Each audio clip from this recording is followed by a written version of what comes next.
Several tools and commands within Photoshop offer content-aware technology that allows us to fill in and retouch messy parts in our images. And this is really useful for tidying up an image like this. If we look at the start image here, you can see there's lots of messy patches here in the background here, caused by the markings in the swimming pool where I took this shot. But we can fill in these areas and improve the overall image to come up with something that's much cleaner and more effective. And this needn't take too long, especially if we make use of content-aware tools.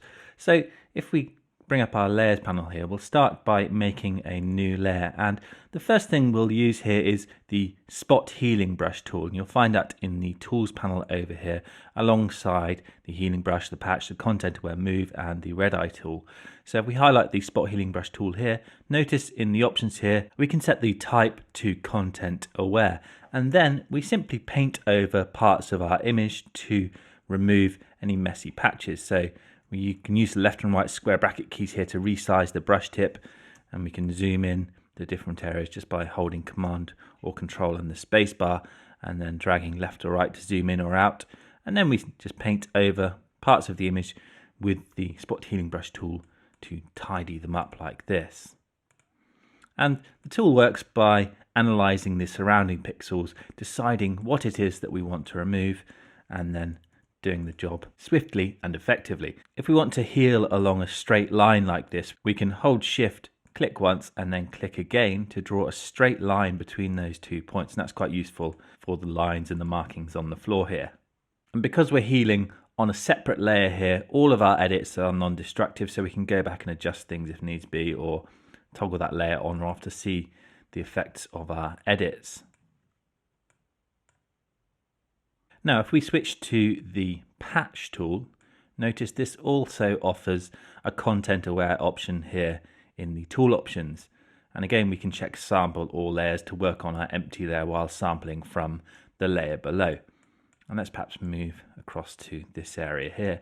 And this time, the tool works by allowing us to drag a selection over part of the image that we want to fix, and then we can drag that area to a clean area nearby to get rid of the problem. Another useful feature is ContentAware Fill, and this works by filling in an area that we select. So we can use any selection tool for this. We could perhaps grab the polygon or lasso tool, just make a selection around this area here, and then we need to be working on our background layer this time. In fact, we could perhaps duplicate it so that we're not affecting our original image, just again to keep things non-destructive. And then this time we can go to Edit, Fill, or we can use the keyboard shortcut here, Shift and F5. And then in the Contents drop down here, we can select Content Aware and hit OK. And notice that fills in the area using the surrounding pixels as a guide. And it's done a pretty good job across most of that section, but not around here because it's actually resulted in an extra phantom toe here. And you'll often find that the content-aware tools slip up around edges like this where we have one detail leading into another. So it works best on clean areas, not so good around edge areas like this. So there are limitations to all the content-aware tools. And in this case, we can just deselect and then highlight that top empty layer there.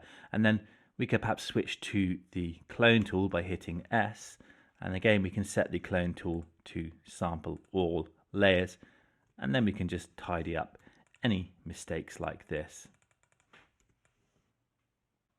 And the more you use these content-aware tools, the more you get to grips with their limitations, so we can actually anticipate where they'll go wrong and fix the problem in advance. So in this case we could perhaps use the clone tool before using the content-aware fill tool, and we'll just sample this clean area here and then just paint along here to separate the messy patch here from the surrounding leg and toe. And once we've done that, we find that tools like the content-aware patch tool will perform much better. In fact, if we just select this area now with content-aware patch and then drag to a fresh area, you can see that's produced a much better result than if we just tried to fix that area without cloning off the edges first.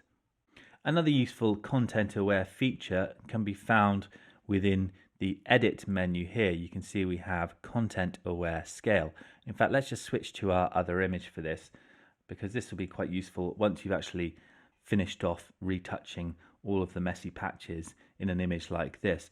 And then if we want to perhaps add a bit of extra room, perhaps to add some words or some other graphic elements, then we can use content aware scale to extend the boundaries of the image to give us more space to work with. So in this case, let's again just duplicate our background layer, and then we'll grab the crop tool and extend the canvas out this way like this.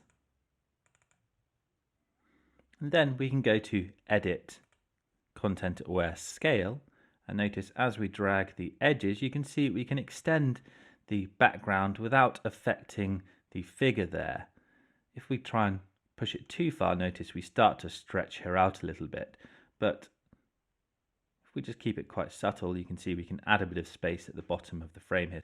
Again, the success of this will depend on the content of your image. There's also a way to make the content aware scale perform slightly better. If we just undo that, this time what we'll do is grab the quick selection tool and paint over the subject here.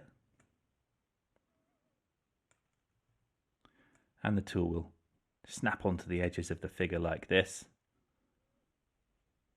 And then if we bring up the channels panel here under the window menu, and then click this little icon here at the bottom to save the selection as a channel.